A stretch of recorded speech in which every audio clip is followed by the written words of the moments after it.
Muli sa mapagpalang araw po mga kalingap at dahil nandito na rin kami sa San Pascual, maglalakad po kami papunta kina Jean. Kung maalala niyo po si Ate Jean, yung nanay na napakadiskarte at masipag magtinda. Ano yun, may nakita si Rina? Pagkain niya, nakita niya eh. Ayan. So, pupunta po tayo at bibigyan natin ng bigas. Nung nakaraan pa po namin dapat ibibigay ito kaso wala siya dyan. Kasi sila po ay nasa bundok daw. So, ngayon po, dadaanan na namin kasi nandito na rin naman kami sa San Pascual. So, tara po, samahan nyo kami mga kalingap. So, ayan po, ito po yung daanan. Ginabi na kami talaga mga kalingap. Kasi, hapon na rin naman kami pumunta. Kaya ginabi na kami. Dadaanan po namin si Jean. Wala man. Parang nakita ko siya kanina dun sa feeding. Ay siya? Oo. Ate! Asan po si ano? Ay! Naglalaba ka! Gabi na! Ako at may gagawin pa bukas. Ay grabe! Hindi ko nakakilala. Huwag na kayo sumama. Madulas. Diyan na lang kayo. Ayan. Naglalaba si Jean oh. Gagawin pa bukas po ay. Nagpunta kami dito nung nakaraan. Wala ka. Sa bundok po, nag-ano ako ng walis tingtingin. Tara muna dun sa bahay mo at kumustahin kita. Wala akong paninda. Punta ako sa bahay. Nagpunta ako. Grabe, gabi na.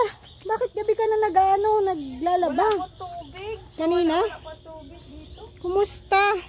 Ayos lang po. Wow. Maraming tupiin. Yan, mukhang nakapaglinis ka ng ano ngayon. Bahay mo ano? Nakapahinga. Pauwi lang po kahapon galing bundok. Nag-ano ako walis tingtingin. Hindi pa dinala ni Agum ko. Maputik po sa daan. Kaya nga, Siya may pasan-pasan pasan niya to kahapon. Dalawa, may uling pa siyang dalawa at bawal na sa. Hindi ako hingal-hingal ako pagdala ko yan. Kaya pala wala kayo nung nakaraan. Pumunta ako dito. Dadalang ko sana kayo ng ano. Inuwi po namin at puro na kagat ng lamok. Malayo, di ba sabi niyo 2 hours? O, pag ako pumalakad, pero pag sa kanila madali lang naman. Mga 1 oras lang. Po. Pag sa amin, mga ganyan, pag 3 oras, ganyan pagpahinga. Ito yung bigas, kuya, dito muna. Ayan, maraming salamat sa nagbuhat ng bigas namin. Ayan. Thank you so much. Ayan yung bigas. O, ano sabihin mo, B? Sabihin mo, salamat po. Ano yan, nung nakaraan pa dapat kasi wala nga kayo. Kaya yan, nagpiding kami dyan. Parang nakita kita doon kanina. Nagpunta po kami doon, hindi nga po ito nagkikibuo. So, ayan, may bigas ka na. Ayan, may bigas ba kayo ngayong gabi? Sakto po, hindi pa nakakasayang. Ay, grabe. Hinihintay ko pa nga po yung bayad sa uling, hindi pa kami binibigyan. Pero wala talaga kayong bigas? Wala po. Ay, grabe. Nagyaran po kami dito kahapon, pagdating namin, 5 takal. Dinala nung asawa ko yung 3 takal, iniwan sa amin yung dalawa. Ayan, 10 kilo yan. So, medyo matagal-tagal yan sa inyo. Maraming salamat at Rita. Welcome. Ayan. Nakakaano ka naman? Nakakapagtinda-tinda na, di ba? Di ba may sakit ka? Nagtinda po. Ay kahapon po hindi po po ako dun sa asawa ko at nagtulong-tulong. Magputol-putol ng maliliit na kahoy. Grabe, sipag talaga ni Jean. Tapos pag pagkagabi minsan kuha walis tingting at sabi ko para makatinda naman ako at walang paninda. Pag naandito po ay wala. Sa bundok po okay lang kahit walang ulam. Basta may bigas. Basta may bigas. Makakuha Kahit ng po gulay yung yun. mga anak ko nga nung nakaraan ay 4 na araw walang ulam, asin tubig lang. At least nakakakain kanin. Di pag may gulay ka dun sa bundok, okay na? Opo, yung mga minsan lambo, saka yung mga layas baga pong gulay. Kinukuha ni Agong. Kaso minsan hindi na din po nakakakuha at tinutulungan ko siya, iiwan ko lang yan sa lola niya. Nasaan pala yung nanay mo? Naandun po sa bundok, iwan po doon at Ay, nandun! May mga doon hayop, yung mga aso, pusa. Iniwan doon. Gusto niya doon at tahimik ba? Pero babalik pa kayo ulit doon? Hindi ko lang po alam. Kung at matinda po ako bukas. Ano ititinda mo? Kung maiibabain na ako ngayon, madala. Ay, yung walis tingting. Saan may titinda? Dito lang po. Kaso mura lang nga dito, minsan iniipon ko na lang. Tapos, Pinapadala ko kay mama din sa dait. oo, mas mahal sa diet, ano. Dito lang po kasi, ay ano lang, ang kuha lang minsan 15. Pagod kaya sa 15 lang. Pero pag sa diet, mamamasahe ka pa rin naman. Yung nanay ko po, pag pinapauwi siya po ng, ano po, ng kapatid, napunta doon, nadala. Tsaga-tsaga lang. Opo. Yung makaraos, ano. Ang mahalaga, no, hindi nagkakasakit na yung mga anak mo. Mabuti nga po yun, buyag-buyag po, nagtaba-taba na. Kaya nga. Napasok yung anak mo? Opo. Uy, nakalimutan na kita. Wala ka dito nung nakaraan, be. Dadalan sana kita. Ay, nakakuha ka ng school supply doon. Nagkuha po siya doon sa ano niya, kuya-kuya niya, binigay niya at pang high school daw yun. Oo, may ano. Binigay niya kay kuya niya at wala din. Ay, merong andong ano, wala bang pang grade 1 doon? Ayan, hindi na kasi namin pinag-segregate yun. Basta, Hindi ako isa-isa lang kinuha ko at nakakaya ang daming tao. Siyempre makakuha pa yung iba. Pero nakakuha ka naman, kahit paano. Kinuhaan ko yung ano po namin, yung dating ampon-ampon ko dyan. Yung nasa amin dati. Kaso inano ko din, binalik ko din at hindi ko din kaya-kaya. Ayan, sige. Nasa kanila lang po. Pagpasensyahan mo na muna, yung ano. Po, salamat po din. 10 kilong bigas. Laking ano na din po ito.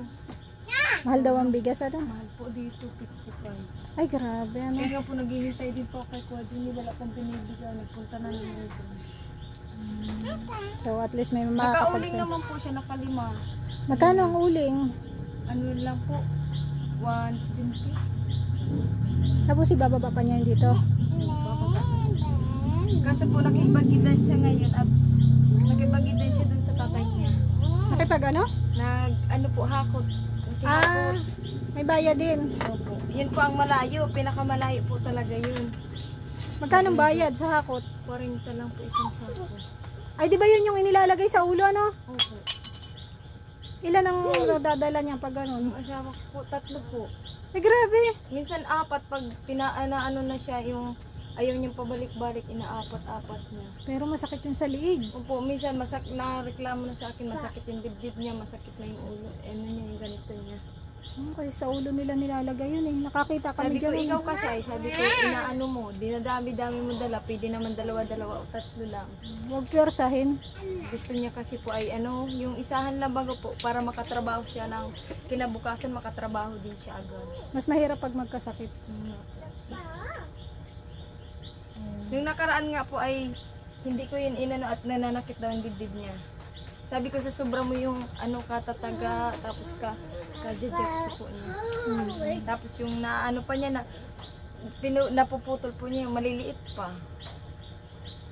Sobrang liliit ng kain, hindi pwede magputol ng malalaki at magagalitan tayo dyan ng sili. Ayan, tsaga-tsaga lang. Ay, malay mo may mga biyaya pang dumating sa inyo, no?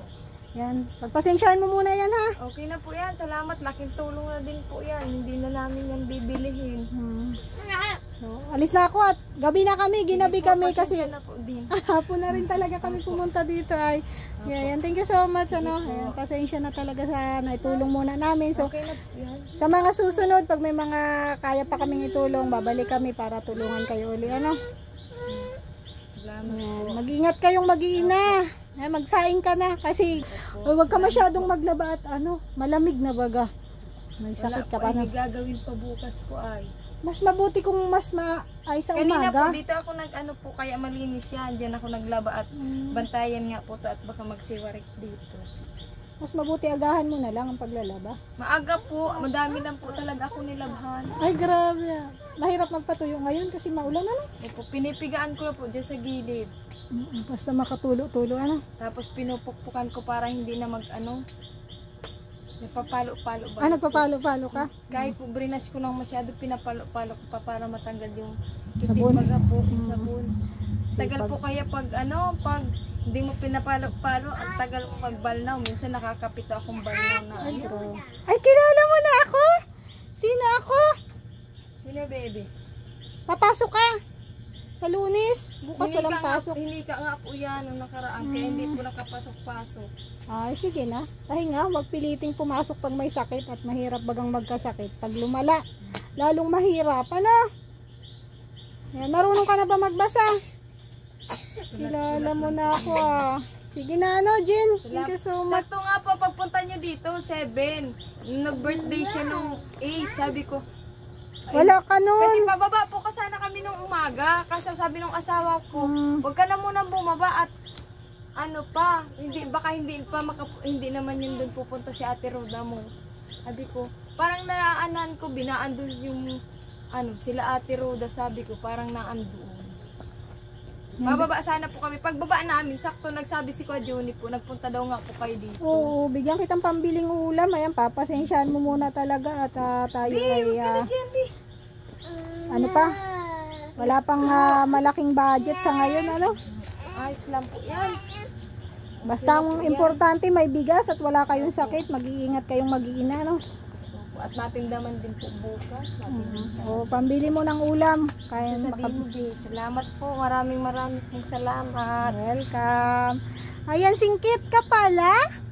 Singkit pala, yan sige na, bye-bye na. Bye-bye na, bibi. Yan po ang panganay ko. Yan ang wala sa akin. Nag-iiyak na nga, bakit di ko daw kinukuha siya. Sabi ay wala talaga, bi. Tiyaga ka na lang kay tita mo. Tita niya ang nagpapaaral sa kanya. Hindi naman po. Siya po nag-aalaga. Kaso po, ako po, nagdadilan siya talaga ako pang dala doon ng pira. Kaya nga po yan, minsan nagwawalis tingting ako padala doon ng dalhin doon ni mama. Tapos ko ibenta sa kanya na yun. Minsan Sige po, na. pag napunta ako doon, nalinis akong kuko. Yung nilinisan ko ng kuko, binibigay ko sa kanya. Nag-ano ka rin pala, nagmamanicure, pedicure. Maganda rin yung sideline. Doon lang po ako nakakalinis. Dito wala naman po dito. Mahirap dito Doon lang pag nabisita ako doon sa anak ko, nadalo ng... Bili ka na ng ulam mo, ha? Ayan, bili na muna kahit ano lang dyan na ulam. Sige na, bye-bye! Bye-bye na! Ay, bakit naiyak ka? Antok na? Matulog ka na. Kain ka na pa muna. Sige na, bye-bye. Pasensya sa naitulong namin. Okay na po, laking tulong na po yan sa akin. Bye-bye po.